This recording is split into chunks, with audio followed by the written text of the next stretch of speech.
do it anymore. 25 years ago, it was a hot button. You know, there's two ways. They can put a chemical on the surface that changes a certain color if there's lead, or they actually can do an X-ray. If you're dealing with the city of Des Moines through a permit or something, they make you X-ray the chewable surfaces, and that goes all the way down to the original wood.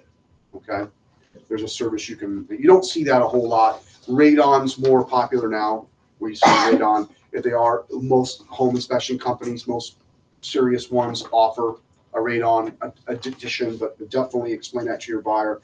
And then mold. You know, if you do find mold, generally a house will have mold of some type in the house somewhere, whether it's in the corner of a foundation, or there's difference between having a little bit of mold that can be wiped off or having toxic mold in your attic that's crawling up the wall or something like that. So there are services, if you find mold in the attic, that'll come out and test it for you and mitigate. Okay. But those are all extra add-ons. You don't get that with the homeowner's inspection. And if the homeowner inspection, if the whole home inspection comes back and there's things that need to be looked at further, you can always amend the purchase agreement by asking for more additional time to get those done. Okay.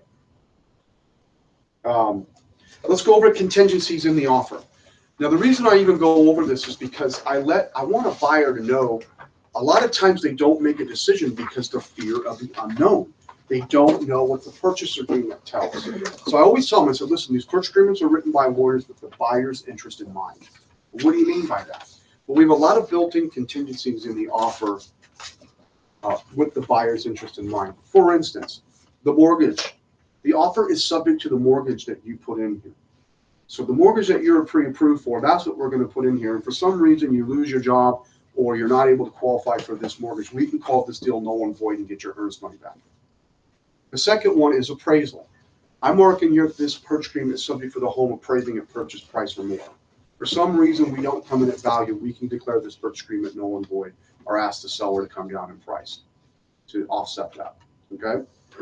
The third one is this is subject to your inspection. You're going to have a whole home inspection. We're going to be looking for structural, mechanical, and safety issues. If for some reason we present a list of the seller they're unwilling to do, it'll be your decision whether you want to continue on or not. If you don't want to continue, we can declare the purchase agreement null and void and get your earnest money back. Right?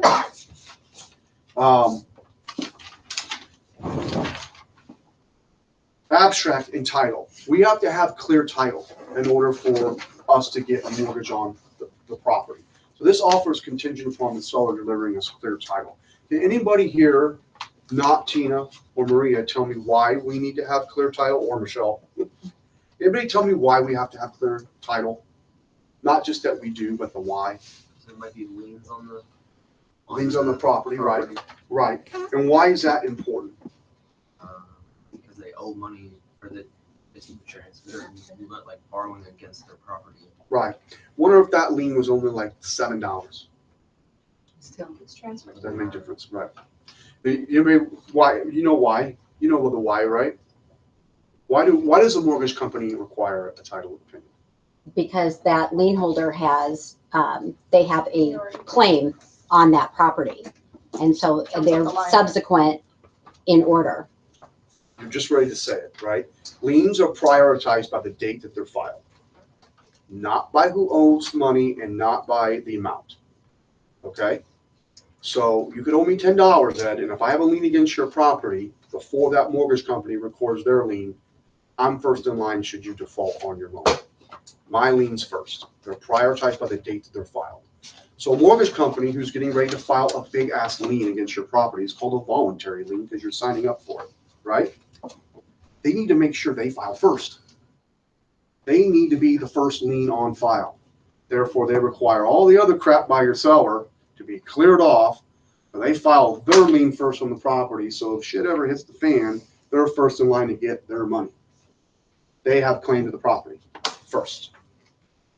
Now, there's only one other entity that jumps ahead of them. Can we guess who that is? The tax man. IRS gets their money first.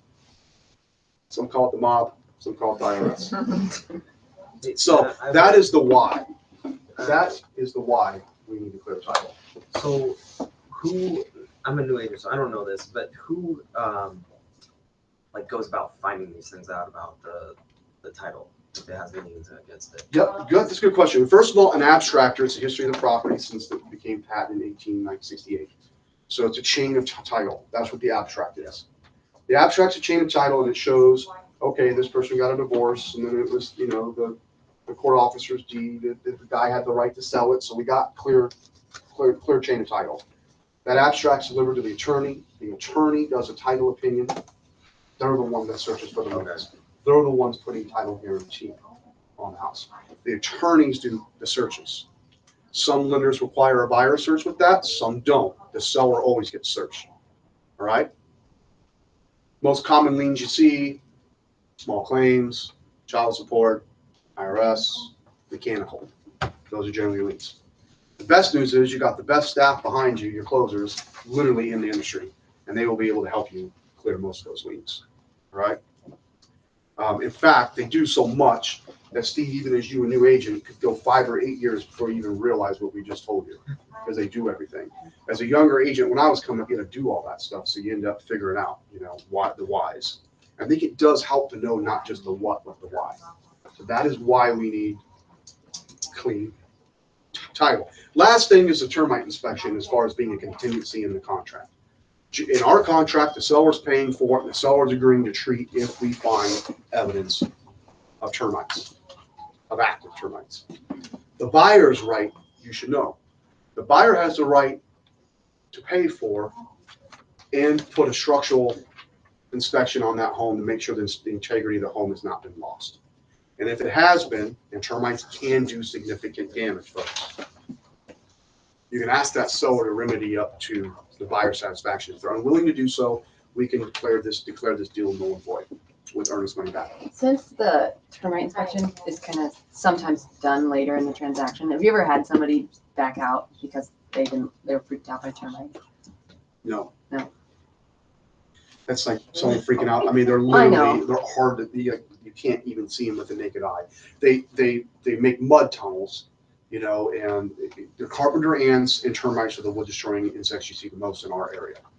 Okay, so one house in Beaverdale was sold by owner. I was selling it. We did the termite inspection, and these people bought it at an auction, so it was before them. The termites had literally eaten through the entire middle of the house. It was about a $12,000 repair.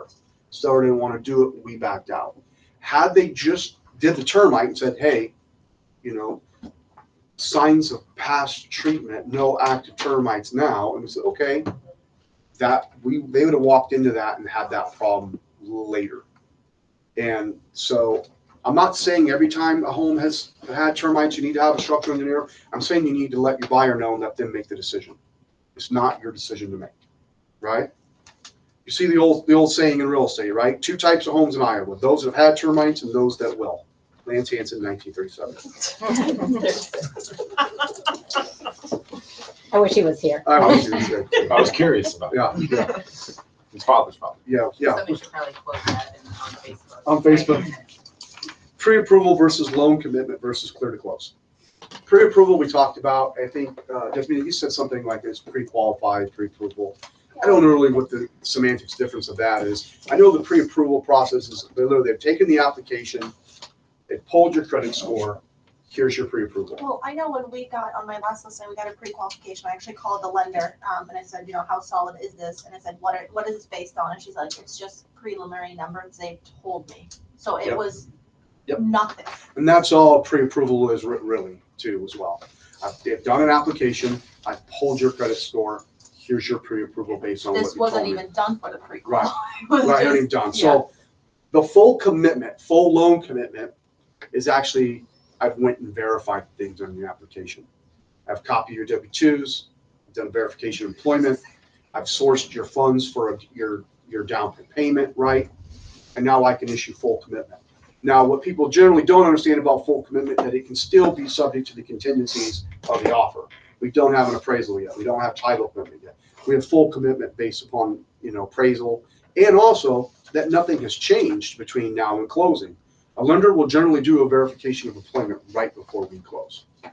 I have a little list, and we're happy to share. Cynthia actually sends it out for me, the do's and do nots. And we don't do that as a fluff piece. I do that because I've had at least 2 clients quit their jobs in the middle of transactions and not know they needed a job to complete the transaction. Like, someone shoot me in the face. Like, really? You thought you didn't have to have a job to complete your transaction? So I also had a guy one time go get a motorcycle, and it bumped his debt to income ratio out, but he couldn't qualify for the house. I mean, Do not do anything. so I have a do's and do nots, and the do not, and I won't go into all that, but a lot of it is, don't quit your job. In fact, don't change your job. Don't put any money in your bank account that can't be sourced. You can't just all of a sudden have $10,000 in your bank account out of nowhere. The bank wants to know where that is. Why does the bank want to know where that came from? It's the same reason for the title opinion. That $10,000 could be a loan. And if that loan gets filed before the banks, then they're not in first position. So they can't have this as a loan. That's why when you do get gifts from mom and dad, they sign something that says this is a gift. This does not have to be repaid. This is not AKA, it's out there. What they're trying to say is this is not going to be a lien filed before mine. That's what they're trying to say. Okay? They could really care less how much mom and dad gives you. So like on one of my deals, like the earnest money deposit, it's a boyfriend and girlfriend. She paid it, but he's buying the house. Would that need a gift letter just for earnest money? That's a good question. Very good. I haven't told that anybody should write Child's, checks. because she paid for it, but I didn't request a gift letter. That would be a question for your lender. I don't think so. Because I've had parents write earnest money checks before. Yeah. I've been told that it doesn't matter what the Yeah. earnest comes from. Yeah, like I left it in his name, but she used I like, her think card or routing number, whatever it was. I think you're going to be fine there. But if you really want to make sure you're fine that it doesn't get messy at closing, I'll call it. ask the lender now. Okay. And I do think, I don't get my mouth on too far of a tangent here, but I do think sometimes we push stuff we don't want to deal with towards the end of the transaction, and that will not serve you well. Because in a high stress situation like moving and all those things, you want to get all these things out front, get all the minutia out of the way up front. Even if it means blowing a deal up, you'd rather do it in the early stages than the late stages when everybody's moving and has nowhere to go. And don't put your problems off to the end. I see a lot of agents do that. Okay. So the full loan commitment just means we verified your income, we verified your employment, we verified your living, we verified everything on your application. Now we got full commitment. We might need clear title as the last condition of full commitment. Then there is clear to close. And listen, ladies and gentlemen, 3 best words in real estate, Lance Hansen, 1962, right before the Bay Pigs. When your lender says you have clear to close, it literally is the sweetest. That means we're ready. They are literally funding your loan. There's no other. It's time for settlement. Okay, which is usually 72 hours, right? Why is it 72 hours? Because the buyer's settlement statement has to be out for approval in 72 hours. Can they backtrack on a clear to close at any point? Not generally. Okay. Not unless something's changed when they do, the clear to close could come, maybe it doesn't close for a week and a half and then something's changed with their employment. Okay. I mean, that could always, And on the listing side, when you hit 72 hours, can you ask for a documented clear to close? Or anything saying, generally, I only asked because on my listing, I've had a realtor try to say, we got to a walkthrough and she said, well, I'm gonna bomb this if they don't do this. So I wanted to know, did we have clear to close issued? Do you know what I mean? Like, yeah, how do you- I would ask the lender to send an email saying we have clear to close, Okay. but generally, if it's your listing, your TC is communicating with the lender and has all that. Remember, your seller is obligated to maintain the property in the condition it was. In fact, we'll get to that. If they haven't done that, then your buyer and their buyer's agent might have a legitimate right. Okay. So we're gonna get to that for sure. I have a question on it. So the lender does clear to close, like to the transaction coordinator, or? If it's our listing, Mhm. the listing broker is in charge of the transaction, closing the transaction. So if you're the buyer's agent doing buy and loading, it's their job. When it's our listing, your transaction coordinator does just almost everything. They're going to know when it's fully committed and clear to close by setting up settlement. Okay, trying to get the numbers in. If there's any kind of delay in that, they will know as well as should you, okay? What happens when your closing has expired on the purchase agreement? We're supposed to close today. Lender says, sorry, we're not closing today. Well, when are we closing? Hopefully next week. You know, that's, you get that. Again, it's not your decision to make. It's your decision. It's you lay out your options to your seller, advise them on what you think is best, and let them execute that, okay? No, you're right. So your options are this. You can extend the purchase agreement and sign up, we're gonna close next Friday. Or you can deliver them notice that they have 5 business days to close or this agreement becomes null and void, okay? They are in breach of contract at that point, once we're supposed to close today and we haven't. So it's okay to serve that notice if you want to, all right? I would talk to the lender personally and figure out what the holdup is and get their pulse on whether or not it's a delay that can be overcome versus something that's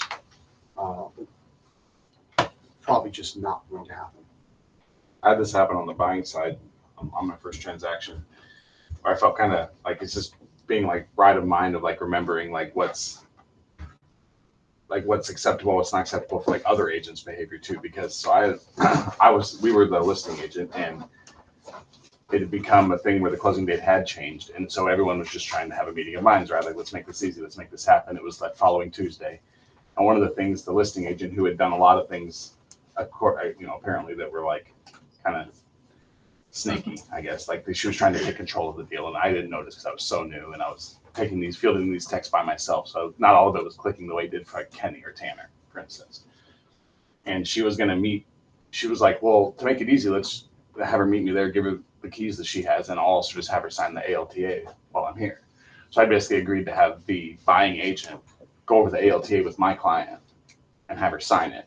Didn't happen. Okay. But like the text where it's like, "Oh yeah, I mean, once she's here, I could, and it's just like, yeah. And it's just like remembering to like staying on top of like not getting snaked into like something that like just because they agree, it seems like, well, they wouldn't agree to this if it wasn't the right thing to do. That's not necessarily the case. Like they could be leading you down a path where you look like a complete fool. Yeah, and everybody has different education levels as an agent, so you might Right. be dealing with someone who didn't know any better either. But I would never have anybody outside Right. someone from our company. And we scratched that and we emailed I'm her. okay with like Emily, my closer, going through the settlement Right. statement with my client. I mean, she helped prepare it. She's going to be right. Right. You know what I mean? But never would another agent Right. sign something that I haven't reviewed Exactly. and said, no, it's okay if you're there. You know what I mean? Right. All right. So, but yeah, I do think that people do hang on to transactions a little long and then they get upset. And really the worst part of all of this is because these are subject to financing, that they get their earnest money back, and it's the worst thing in their industry, I think. Again, another tangent. But I feel like if you take your house off the market as an agent, you lose your earnest money, regardless. Now, if you can't clear title or it doesn't appraise, whatever, but I hate the practice in our industry that a seller could literally lose 45, 60 days in the market. Buyer gets their earnest money back. And if the house sold right away, it's very hard to recreate that new listing where you might get multiple offers. So $1,000 earnest money, which is extremely low in our market compared to if you went up to Minneapolis. You buy a $400,000 home in Minneapolis, they're making you put $8,000 down in earnest money. It's none of this $1,000 stuff, So even California, and you're dealing with agents like, it's $500,000 home, you're only putting $2,000 in earnest money down. What is wrong with you guys? I wish we could get that up as a general. I wish to get it, Area. and I wish we could get more clarification if you take it off the home past this point of no return. Once inspection's done, your earnest money's in. That's the price of taking it off the market. But that's not the way it is. That's not the way industry practice. So I can want it and all day long. It's included, excluded items. Included and excluded items in the purchase agreement. Listen, we've got to get better from. I know we're talking about buying here, but when we're listing our properties, we need to get better at explaining to our sellers what becomes part of real property, because this is becoming a real problem. People are taking TV mounts. People are taking Nest thermometers. People are taking light fixtures. People, you can't do that. It is in the purchase agreement. It included items. Try reading it. Try going over it with your seller. If you set the expectations up front with them, rather than 3 days before we close. Oh yeah, by the way, you should probably pick up the dog shit in the yard. Now all of a sudden he's stressed out, and you just added something else to his litany, a list he had to do. Set it up front. Tell him, hey, listen, we need to make sure the lawn's mowed 3-4 days before closing, or right at close. We need to make sure that someone's gone through and scooped up all the dog poop that's in your yard. Don't leave that for the buyer. We need to make sure if you have any old tires, we're not leaving any of that. Things that are attached to the property seller are now part of the property. Curtain rods, blinds, light fixtures, bushes, Water softeners. nest eggs. Is there anything that's considered attached that you want to take with you? Yeah, I want to take my garage shelves. I want to take my garage cabinets. That's fine, guys. Just talk up front so it's set. The buyer knows that when they agree to it. So when the cabinets are gone, you're not at the final walkthrough going, what happened? Okay, Right? Where is the best place to put, these are the things that are reserved for the buyer to be aware from the second they walk into that house and before they put in a purchase agreement, that they are aware of what goes and what stays. What's the best place? I think the seller's disclosure, Okay. because both parties have to sign it. And I think we're changing our seller's disclosure to have reserved items. Okay. This just happened the other day. One of our agents as the buyer's agent went in, they do the final walkthrough. There's 3 custom light fixtures that are gone, have been replaced with stock light fixtures, and the nest is gone with a regular, now it's been replaced by a regular thermostat. It's in our purchase agreement that those things stay. However, the listing agent with another company did not explain this to their seller. So now we have a problem with the final walkthrough. Things aren't right. And the seller's like, hey, this is just the way it is, And it's not the seller's fault because the seller actually reserved these items and the listing agent put it in her listing agreement. Well, I don't know about you guys, but I've never seen one of your listing agreements when I'm representing a buyer. How am I supposed to know that? As a buyer's agent and a buyer, you have it reserved in your listing agreement. No one sees that. What about on the MLS under agent remarks? Does your buyer sign that? No. But the other agent, Who's in the contract? You or the buyer and the seller? because I'm literally in the middle of this right now. It's reserved on the listing agreement. It's on the MLS. And then when I added it as a final, we sent out for signatures. I added it under excluded items. They came back and it was like a third negotiation because of the stuff that was on there, like a water softener, and almost just caused everything to blow up. And the reason we're throwing over this is because it does blow up deals. I have people blow it up over a riding lawnmower once. It's not even a attached item. It's just something that negotiates. My advice to you, if you're in the listing thing and they're like, hey, this is my great grandmother's light fixture, we're taking it with us. You know what? Take it down now. So they don't even know it was there. There you go. If they don't see it, there's nothing to fight over. There's nothing, they don't know anything. Same thing with you're on an acreage and there's a riding lawnmower in the garage and they're like, I'm giving this to my kid. Get the hell out of here. Because once they see it, they know they need it as part of the acreage, and now it becomes a negotiation piece that they have to have. And if it's not there, there's nothing to negotiate over, right? But yes, reserve it on the seller's disclosure. I don't care. Can you over disclose ever? What if you did put it in the agent remarks and it's on the seller's disclosure? Well, I think You can't overdo it. But with my sellers, you're going through the 1,000 items you can check yes or no to. It was the water softener. She didn't check included. So it was not included as per that specific one. But there was maybe 4, it was an acreage again, lawnmowers, air compressors, all that type of stuff. And then it just came back to, well, they didn't sign off on it on the disclosure, even though it was just. You want it on the seller's disclosure reserved and have it in bold print. If that's what you got to do. And then of course, I want to tell you, especially for your newer agents, lenders do not want appliances that can be removed from the property on the purchase agreement. They do not want, remember, your appraiser gets a copy of the purchase agreement, and they do not want the appraiser to assign weight to the value of things that can be removed from the property, like refrigerator, washer and dryer, things like that. So what you want to do is either one, create an addendum or a bill of sale. And we have both of those in the loop for $1, right? Washer, dryer, refrigerator, right? Think through all the things that you would want to stay. And even if it is on the fixed item list in the purchase agreement, I don't think it would be a bad idea to go ahead and reiterate that on your bill, like shed or play set or all window treatments, blinds, curtains, even though I know it says that in the purchase agreement, we cannot trust anymore that the listing agent is doing their job and explaining that part to their seller. So I don't think you got to go in and say every bush that's attached or every cabinet. We're going to give some leniency that people don't understand that. But go ahead and put Nest thermometer. Go ahead and put TV mounts in a bill of sale or on an addendum. I just, anything that you can do to just make sure everybody's in the know so we don't have a problem at the final walkthrough, the better. Okay?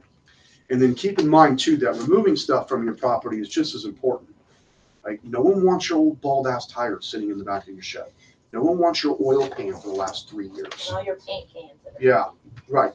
I still got the ones that came with my house. I know, So I- now We I all do do, tell it's like- sellers that if you have filters that fit, and you have matching paint, and you have caulk, go ahead and leave stuff that's pertinent to the home's maintenance.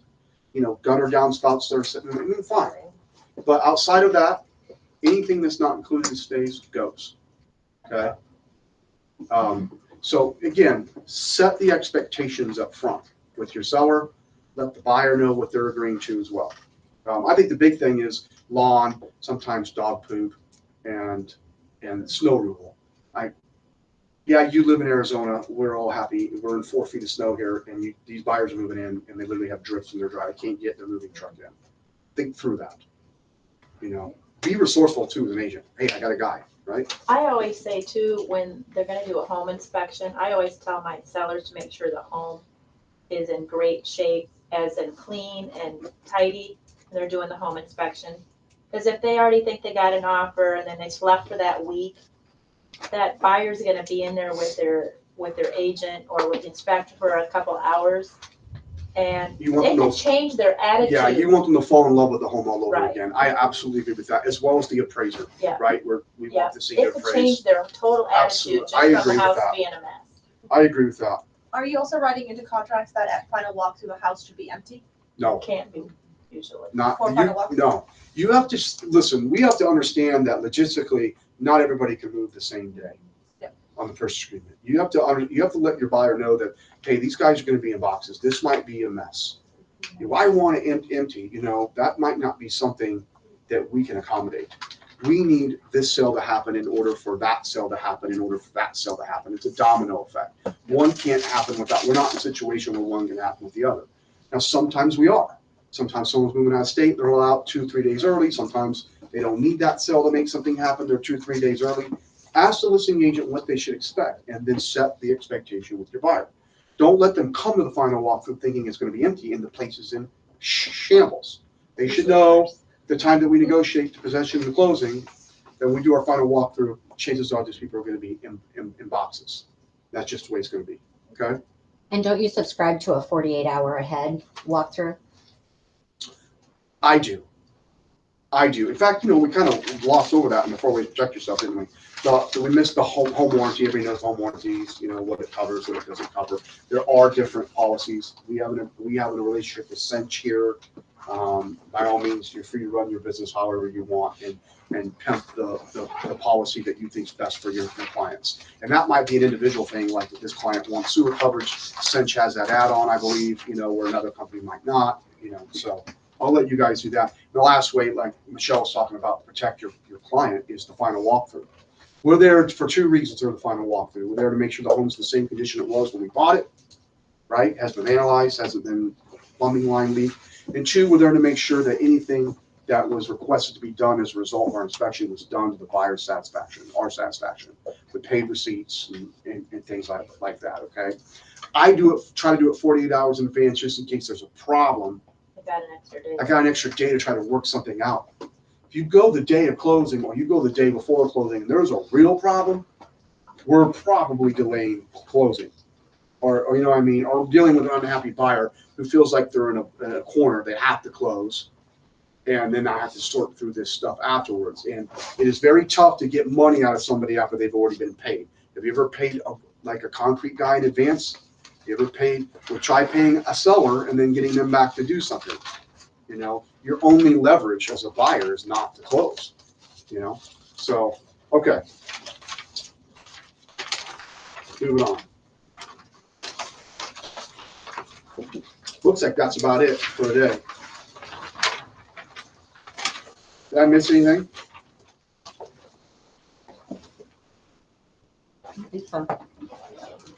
Anything you guys want to discuss? Any problems you're having? Any conversations with your buyers that we can talk through? Yeah.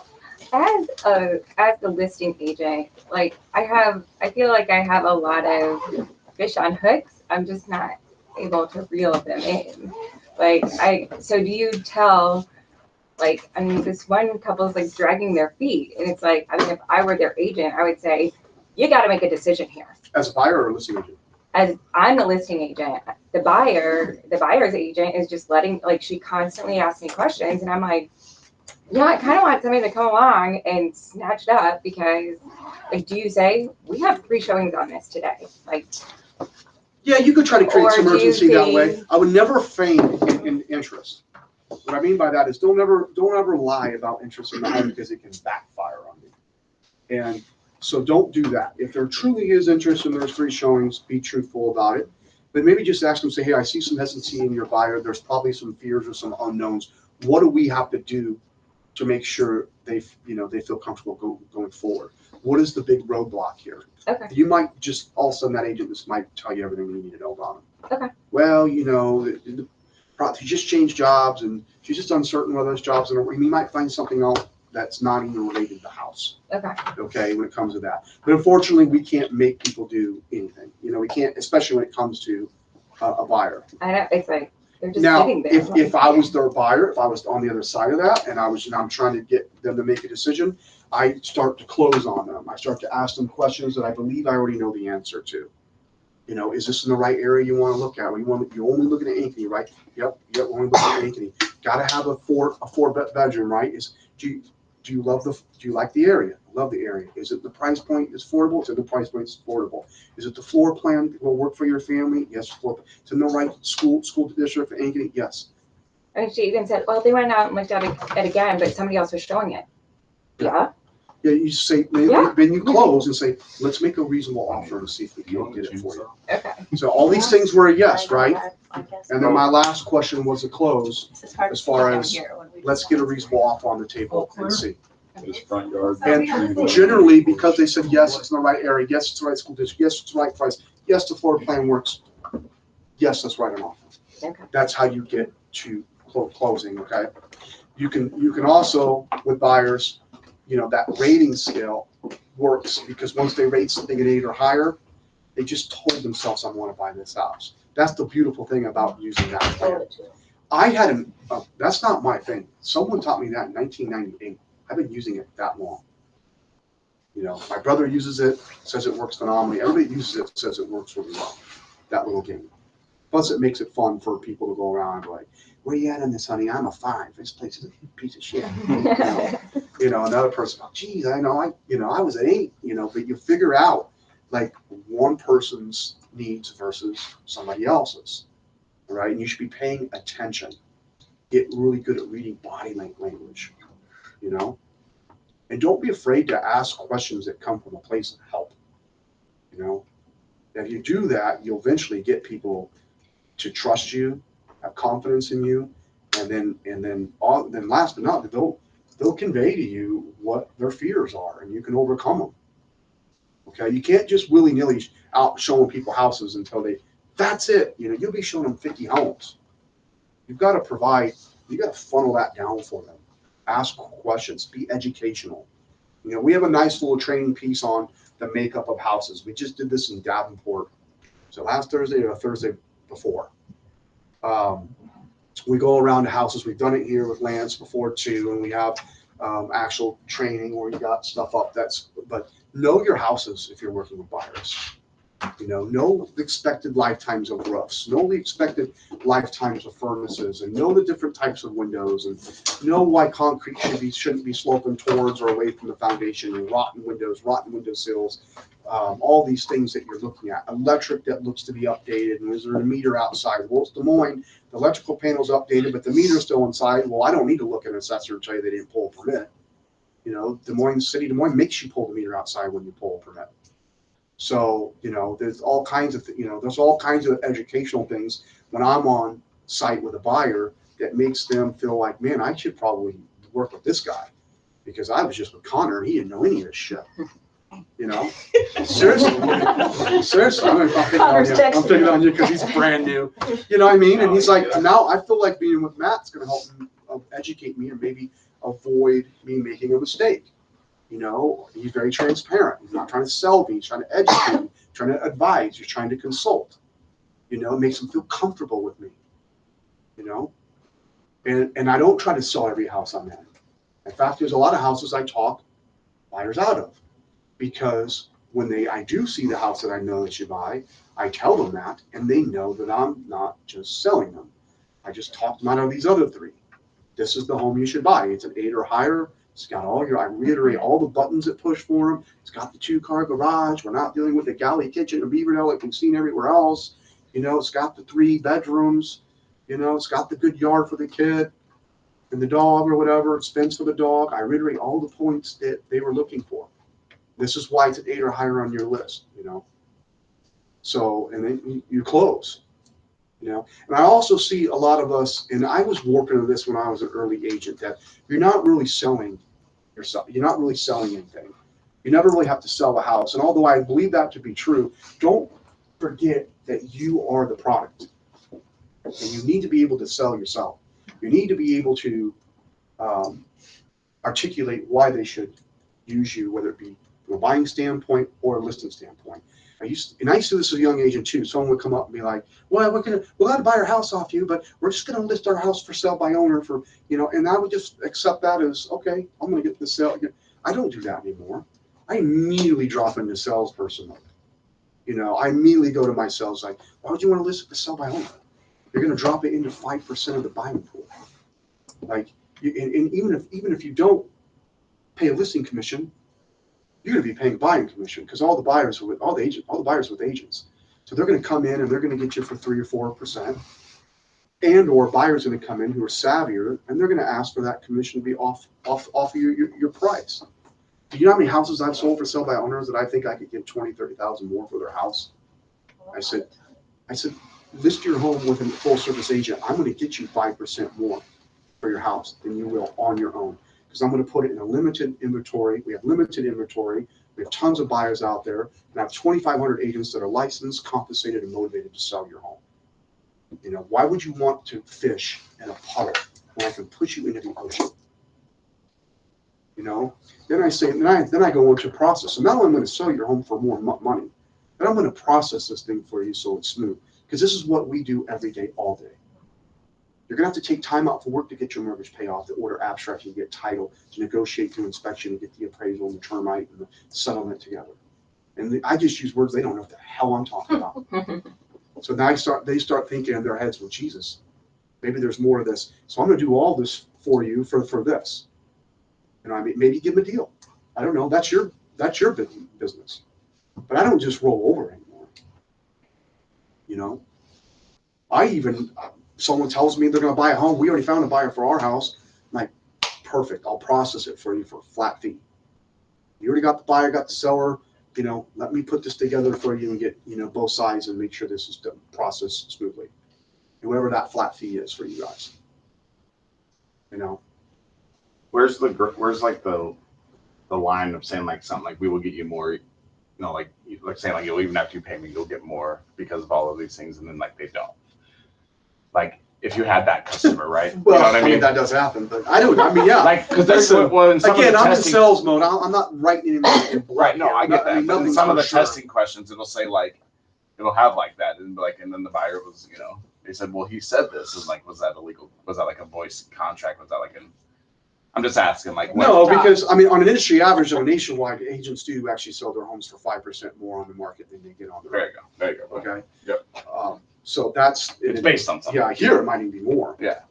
I literally sold one out in Granger for $390, and I'm pretty sure I could get $420, $430. They're saving money, you know. John sold one time and turned around and sold it for $50,000 more, like 90 days later.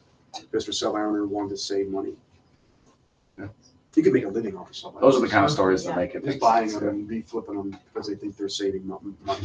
They're not saving money.